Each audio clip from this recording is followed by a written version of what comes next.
रामायण के अनगिनत प्रसंगों में से राम भरत मिलन सबसे भावुक और हृदय को स्पर्श करने वाला है। यह प्रसंग न केवल भाइयों के प्रेम को दर्शाता है, बल्कि त्याग, कर्तव्य और धर्म की सर्वोच्च परिभाषा भी प्रस्तुत करता है। जब महाराज दशरथ के निधन और राम के वनवास का समाचार भरत को मिलता है, वह गहन शोक में डूब जाते हैं।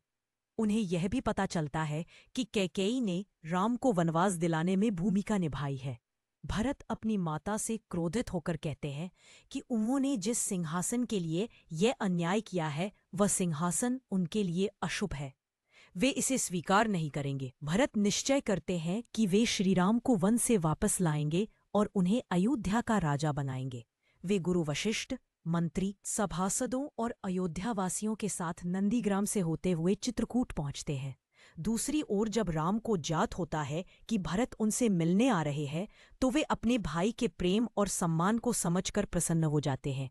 चित्रकूट में दोनों भाइयों का मिलन अत्यंत भावुक दृश्य बन जाता है। भरत राम के चरणों पर गिर पड़ते हैं और कहते हैं, भैया, आपके बिना अयोध्या सूनी है। कृपया वापस चलिए और राज्य संभालिए। राम उन्हें उठाते हैं, हृदय से लगाते हैं और प्रेम पूर्वक समझाते हैं कि वे पिता के वचन का पालन कर रहे हैं। वनवास उनका धर्म है और वे इसे पूरा करने के बाद ही लौटेंगे। भरत फिर आग्रह करते हैं कि यदि राम वापस नहीं चल सकते तो वे किसी भी कीमत पर सिंहासन स्वीकार नहीं करेंगे। तब श्रीराम भरत को राज्य की देखरेख का उत्तरदायित्व देते हुए कहते हैं कि वे उनकी प्रतिनिधि बनकर अयोध्या चलाए। राम अपनी खड़ाऊं भरत को सौंप देते हैं।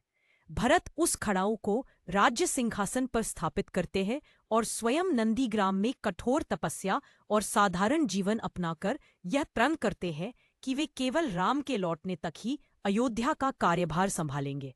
यह प्रसंग सिखाता है कि सच्चा प्रेम स्वार्थ रहित होता है, कर्तव्य सर्वोपरि होता है और भाईचारे का बंधन संसार का सबसे पवित्र संबंध है।